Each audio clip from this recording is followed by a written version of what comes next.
Hello students,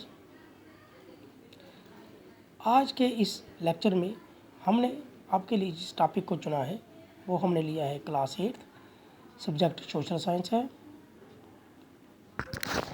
और part history है और लेसन नंबर है 3 रूलिंग द कंट्री साइड।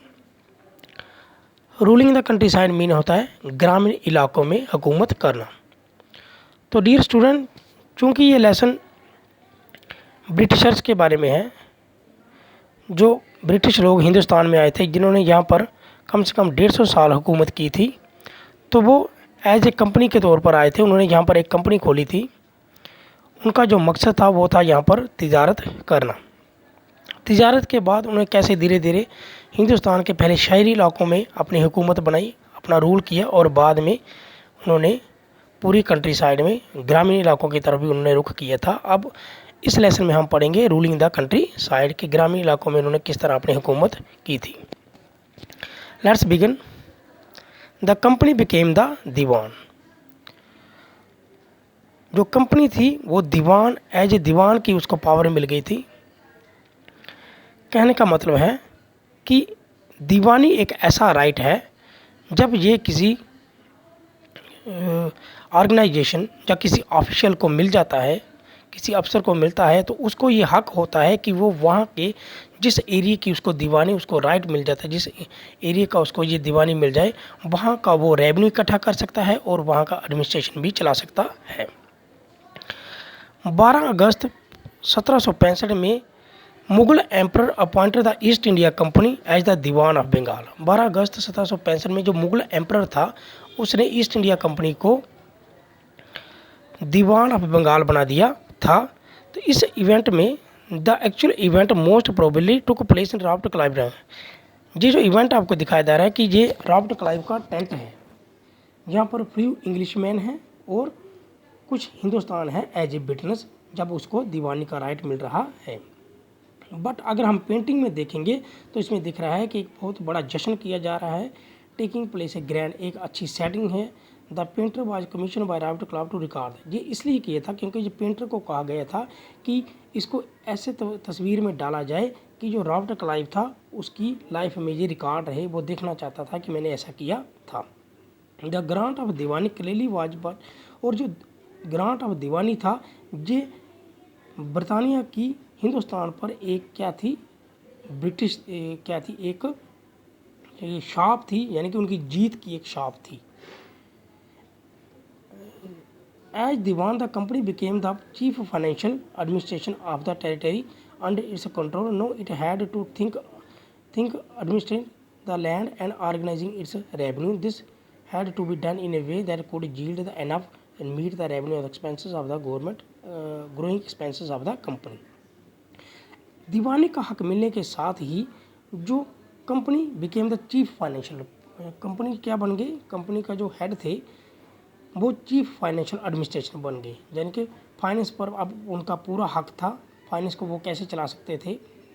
और दूसरा उनके हाथ में ये कंट्रोल हो गया कि ज़मीनों पर वो कैसे कंट्रोल करेंगे, जिस एरिया की उनको दीवानी मिली उस एरिया को वो कैसे कंट्रोल करेंगे, वहाँ की खेती बाड़ी को कैसे करना, वहाँ की लैंड को कैसे कंट्रोल करें, और दूसरा रेवेन्यू का जो आय का आमदन है उसको वो कैसे आगे बढ़ाएंगे, यानी कि रेवेन्यू को कैसे वो कलेक्ट करेंगे।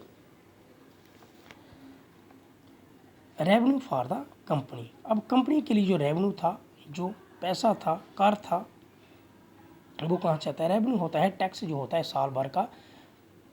The company had become the Diwan but it still saw itself primarily as a trade. It wanted a large revenue income but was unwilling to set up a regular system of assessment and collection. This effort was to increase the revenue as according to white fine cotton and silk cloth as cheaply as possible. Company को जैसे ही दीवानी का right मिल गया तो लेकिन उनका जो primary मकसद यही था कि तिजारत को आगे बढ़ाया जाए। अब वो चाहते थे कि जो रेवेन्यू है इसको, जो इनकम थी रेवेन्यू से, इसको किसी तरह से क्या किया जाए, बढ़ाया जा सके और ऐसा सिस्टम तैयार किया जाए कि रेवेन्यू की कलेक्शन ज़्यादा से ज़्यादा हो। इसके लिए उन्होंने क्या कर दिया, रेवेन्यू को इंक्रीज़ करना, बढ़ाना शुरू कर दिया। जब रेवेन्यू को बढ़ाना शुरू कर दिया तो अब उन्होंने जो कॉटन और सिल्क वगैरह वो खरीदते थे जहाँ से चीपली, क्या कोशिश की कि वो ज़्यादा से ज़्यादा उनको सस्ते दामों पर मिल जाए।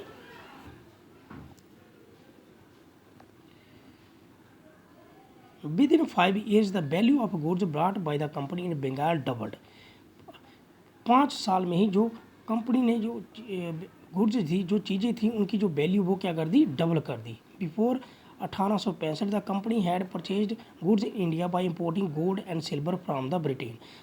1865 से पहले क्या होता था कि कंपनी हिंदुस्तान से जो भी मसाले लेती थी या सिल्क लेती थी, कॉटन लेती थी, उसके लिए वो कंपनी वहाँ से पे करती थी। लेकिन जब बाद में इनको दीवानी मिल गई बंगाल की, तो इन्होंने क्या कर दिया, जो बंगाल से इनको रेवेन्यू इकट्ठा होता था उसी से अब ये चीज़ें खरीदने लगे थे। यानी कि कंपनी का एक रेवेन्यू अपना बन गया। वो रेवेन्यू अब इन चीज़ों पर वो खर्च करने लगे।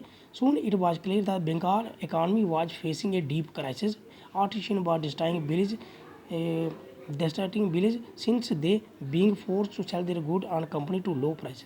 कहता है धीरे धीरे जब कंपनी ने बंगाल का रेवेन्यू खर्च करना शुरू कर दिया अपने कामों पर, तो इससे शो होने लगा कि जो बंगाल की जो इकानमी है वो नीचे जा रही है, डाउन होती जा रही है, क्राइसिस में आ गई। जो आर्टिशियन थे, जो कलाकार लोग थे, जो कारीगर थे लोग, वो क्या कर दिए, उन्होंने गांव को छोड़ना शुरू कर दिया, क्योंकि वो बाहर जाने लगे। क्योंकि कंपनी को जो भी वो सामान देते थे, कंपनी उसका बहुत ही क्या लगाती थी, कम रेट लगाती थी। पीजेंट्स वर अनएबल टू पे ड्यूज़। जो छोटे किसान थे वो ड्यूज़ देना असमर्थ हो गए। यानी कि वो उस टैक्स देने में क्या हो गए, असमर्थ हो गए। उनके पास इतना जुड़ता नहीं था। आर्टिशियन प्रोडक्शन पर डिक्लाइन, और जो आर्टिशियन प्रोडक्शन थी वो भी डिक्लाइन होती गिरती गई। And agriculture cultivation show science of craps, और एग्रीकल्चर भी जैसे ख़त्म सी होने लगी थी। देन 1770 में एक फेमाइन आया, और उसके बाद क्या हुआ कि 1770 में एक बहुत बड़ा अकाल पड़ा, जिससे कम से कम 10 मिलियन लोग बंगाल में मारे गए थे। The need to improve agriculture. अब क्या ज़रूरत पड़ी कि एग्रीकल्चर को ही इम्प्रूव किया जाए, क्योंकि हिंदुस्तान में सबसे बड़ा इनकम का सोर्स जो था वो एग्रीकल्चर ही था। If the economy was ruined, could the company be certain to of its revenue income? Most of the company officials began to feel the investment in land had to encourage and agriculture had to improve। क्योंकि company को जब ये पता लगा कि जो economy है वो बिल्कुल ही तबाह हो गई है, ख़त्म हो गई है, तो अब उन्होंने रेवेन्यू कहाँ से मिलता, इसके लिए कंपनी के ऑफिसर ने सोचा कि क्यों ना ज़मीन पर एग्रीकल्चर पर इन्वेस्ट किया जाए, एग्रीकल्चर को सुधारा जा सके। How was this was done after 2 decade of debate.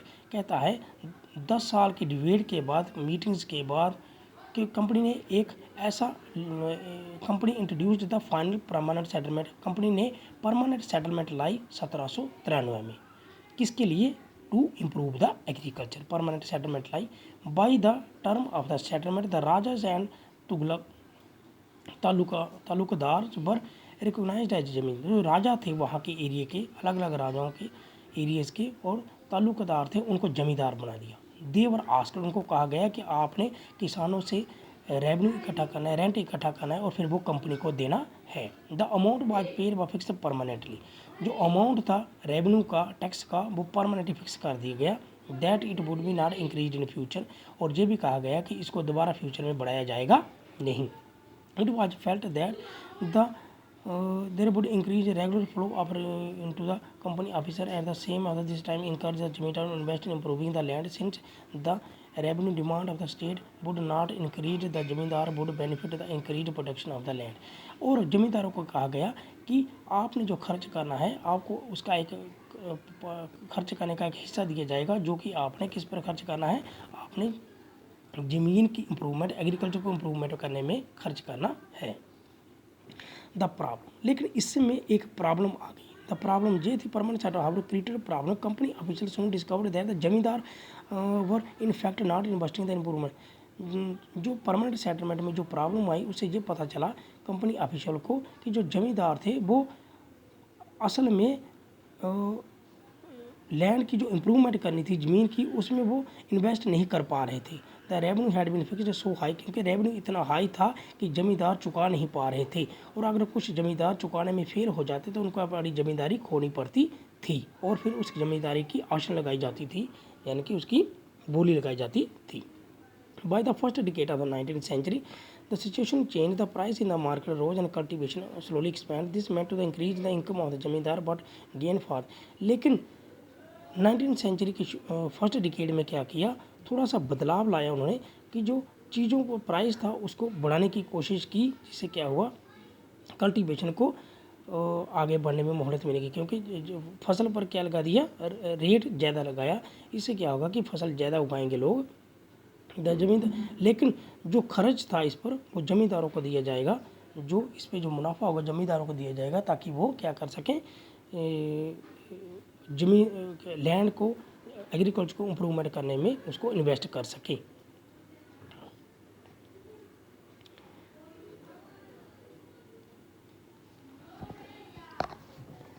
Next है a new system is divide. लेकिन इसके बाद भी एक न्यू सिस्टम डिवाइड किया गया, वो था by the early 19th century. Many of the company officials were convinced that the system of revenue had to be change again. Company official में 19वीं शताब्दी के शुरुआत में देखा कि जो रेवेन्यू सिस्टम है, जो कलेक्शन कर जितने भी ऑफिशियल थे वो कन्विंस थे, उनकी इत्फाक राय थी, जो सिस्टम है रेवेन्यू का उसमें कुछ बदलाव होना चाहिए। How could revenue be fixed permanently at a time the company needed more money need expense. उन्होंने कहा कि एक ही बार में हम परमानेंट रेवेन्यू फिक्स नहीं कर सकते, इसमें क्या होना चाहिए, कंपनी को बदलाव करना चाहिए, क्योंकि कंपनी के अपने खर्चे क्या हो रहे थे, बढ़ रहे थे।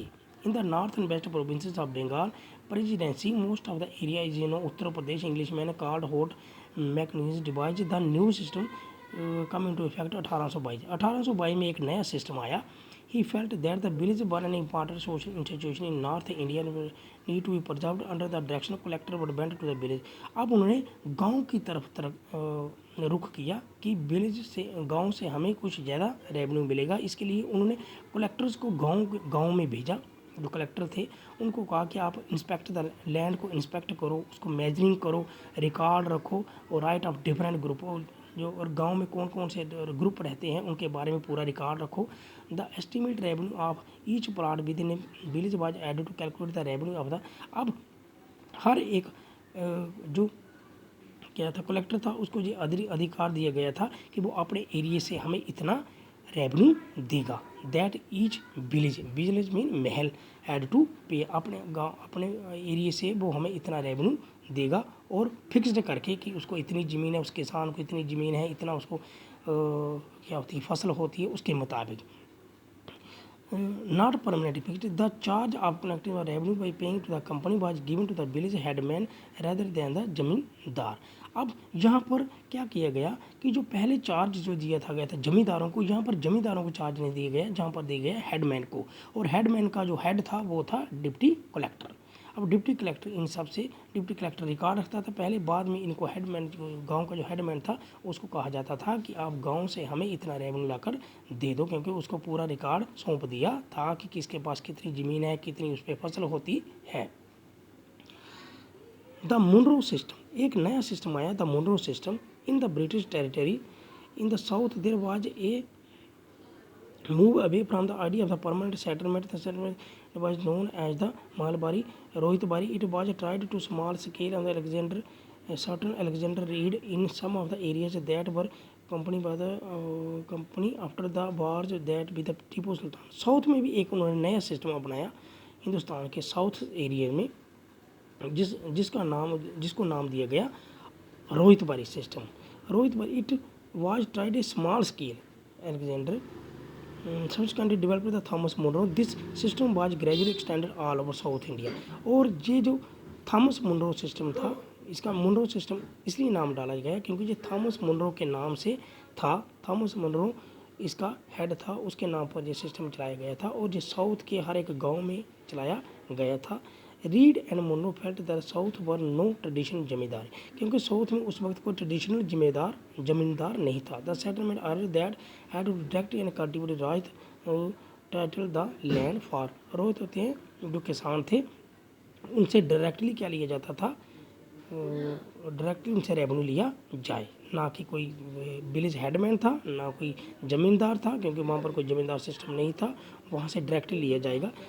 Their field had to be carefully and separately surveyed from the British settlement was made Munro thought that British should parental further finger protecting the Rohit under the charge. अब बरतानिया की हुकूमत का ये मकसद था कि किसानों की आमदन को खुद से क्या किया जाए, सुधारा जाए। अगर किसानों से डायरेक्ट टैक्स लिया जाएगा तो उससे साउथ में, तो उससे क्या होगा, बीच में जो ड्यूल मैन पॉलिसी है वो क्या हो जाएगी, ख़त्म हो जाएगी। साउथ में उन्होंने ऐसी पॉलिसी बनाई क्योंकि बीच में किसी को बिचौलिया नहीं रखा, जैसे ज़मींदार था या कोई हेडमैन था, वहाँ से वो डायरेक्ट किसानों से लेते थे। वो एक म्यूनरल सिस्टम था साउथ में। ऑल वाज नॉट वेल, कुछ भी अच्छा नहीं था। With in a few years after the new system were impose, it was clear that all was not well.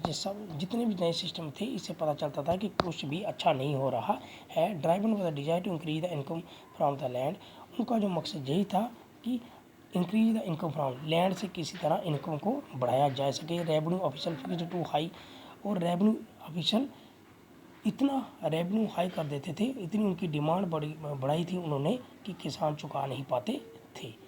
Peasants were unable to पे, जो किसान नहीं चुकाते थे। Ryots fled the countryside, fled the countryside, the village became deserted, और जो किसान थे वो एक जगह से दूसरी जगह जाने लगे और गांव क्या होने लगे, खाली होने लगे। Optimistic officers has change the new system that transform the peasant into in private farm, but this was happen. उन्होंने ऑफिशियल जो ऑप्टिमिस्टिक ऑफिसर थे, उन्होंने कोशिश की imagine that the new system would transform the peasant, कि ये जो नया सिस्टम है ये पीजेंट्स को क्या करेगा, इसमें बदलाव लाएगा, किसानों में बदलाव लाएगा ताकि वो अपनी प्रोडक्शन को बढ़ा सकें। लेकिन ऐसा कुछ भी हुआ नहीं था। तो डियर स्टूडेंट, आज के लिए बस इतना ही। नेक्स्ट लेसन में हम इसके आगे पढ़ेंगे। तब तक के लिए धन्यवाद।